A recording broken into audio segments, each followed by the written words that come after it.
and you'll never, no, you'll never walk alone. You'll never walk alone.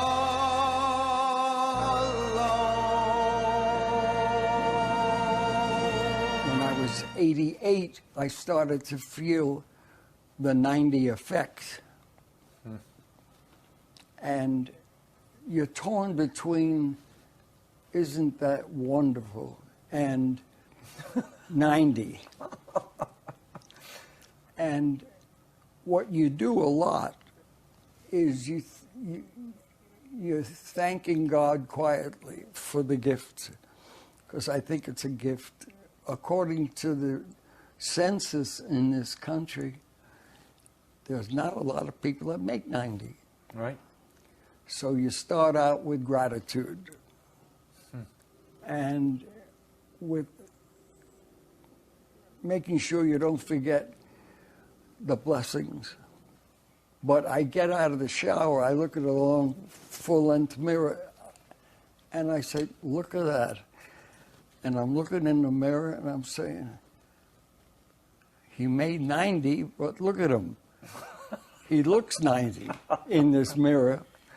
And then I laugh at it. You have to laugh at it. Don't bitch so much.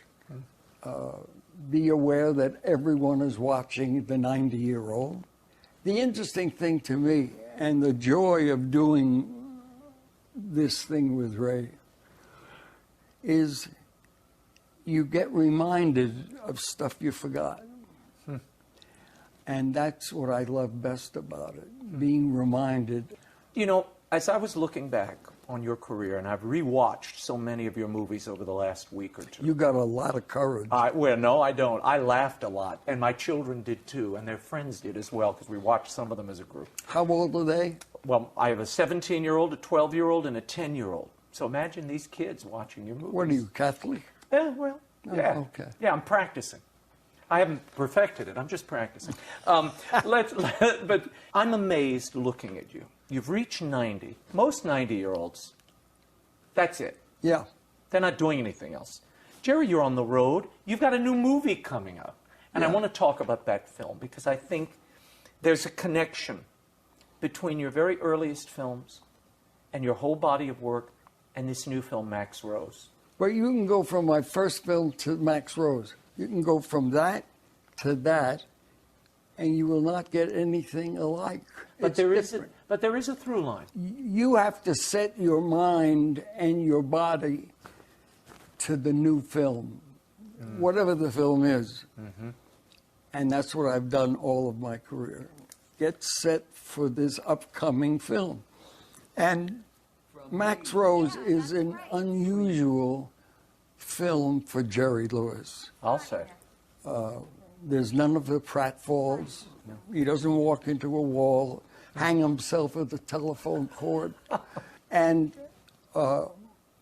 being put in that position of having to check all of those items is a joy. It's not a problem. Abe